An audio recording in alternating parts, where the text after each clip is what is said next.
خداوند کے زندہ اور پاک کلام میں سے ایوب کی کتاب اس کا 30واں باب۔ پر اب تو وہ جو مجھ سے کم عمر ہیں میرا تمسخر کرتے ہیں، جن کے باپ دادا کو اپنے گلہ کے کتوں کے ساتھ رکھنا بھی مجھے ناگوار تھا، بلکہ ان کے ہاتھوں کی قوت مجھے کس بات کا فائدہ پہنچائے گی۔ وہ ایسے آدمی ہیں جن کی جوانی کا زور زائل ہو گیا، وہ افلاس اور قحط کے مارے دبلے ہو گئے ہیں۔ وہ ویرانی اور سنسانی کی تاریکی میں خاک چاٹتے ہیں۔ وہ جھاڑیوں کے پاس لونئی کا ساگ توڑتے ہیں اور جھاؤ کی جڑیں ان کی خوراک ہیں۔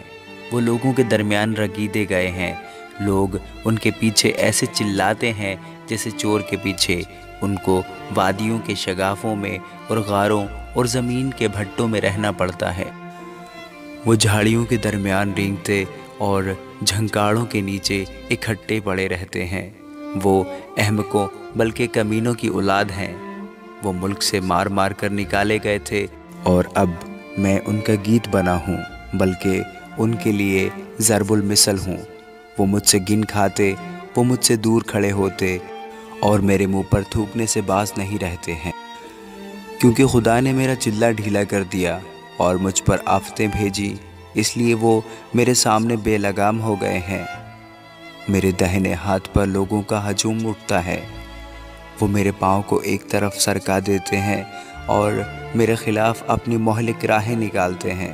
ایسے لوگ بھی جن کا کوئی مددگار نہیں میرے راستہ کو بگاڑتے اور میری مصیبت کو بڑھاتے ہیں، اور گویا بڑے رخنہ میں سے ہو کر آتے ہیں اور تباہی میں مجھ پر ٹوٹ پڑتے ہیں۔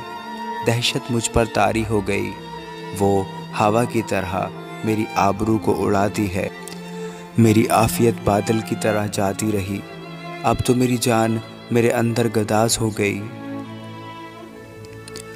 دکھ کے دنوں نے مجھے جکڑ لیا ہے، رات کے وقت میری ہڈیاں میرے اندر چھد جاتی ہیں، اور وہ درد جو مجھے کھائے جاتے ہیں دم نہیں لیتے۔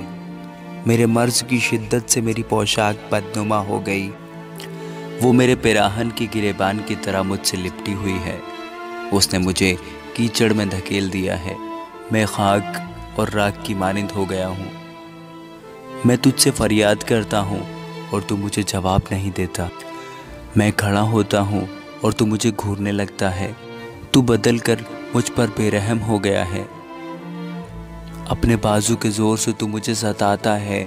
تو مجھے اوپر اٹھا کر ہوا پر سوار کرتا ہے اور مجھے آندھی میں گھلا دیتا ہے، کیونکہ میں جانتا ہوں کہ تو مجھے موت تک پہنچائے گا اور اس گھر تک جو سب زندوں کے لیے مقرر ہے۔ تو بھی کیا تباہی کے وقت کوئی اپنا ہاتھ نہ بڑھائے گا اور مصیبت میں فریاد نہ کرے گا؟ کیا میں درد مند کے لیے روتا نہ تھا؟ کیا میری جان محتاج کے لیے آزردہ نہ ہوتی تھی؟ جب میں بھلائی کا منتظر تھا تو برائی پیش آئی، جب میں روشنی کے لیے ٹھہرا تھا تو تاریکی آئی۔ میری انتڑیاں ابل رہی ہیں اور آرام نہیں پاتی، مجھ پر مصیبت کے دن آ پڑے ہیں۔ میں بغیر دھوپ کے کالا ہو گیا ہوں، میں مجمع میں کھڑا ہو کر مدد کے لیے دہائی دیتا ہوں۔ میں گیدڑوں کا بھائی اور شتر مرغوں کا ساتھی ہوں۔ میری کھال کالی ہو کر مجھ پر سے گرتی جاتی ہے اور میری ہڈیاں حرارت سے جل گئیں، اسی لیے میری ستار سے ماتم اور میری بانسلی سے رونے کی آواز نکلتی ہے۔ آمین۔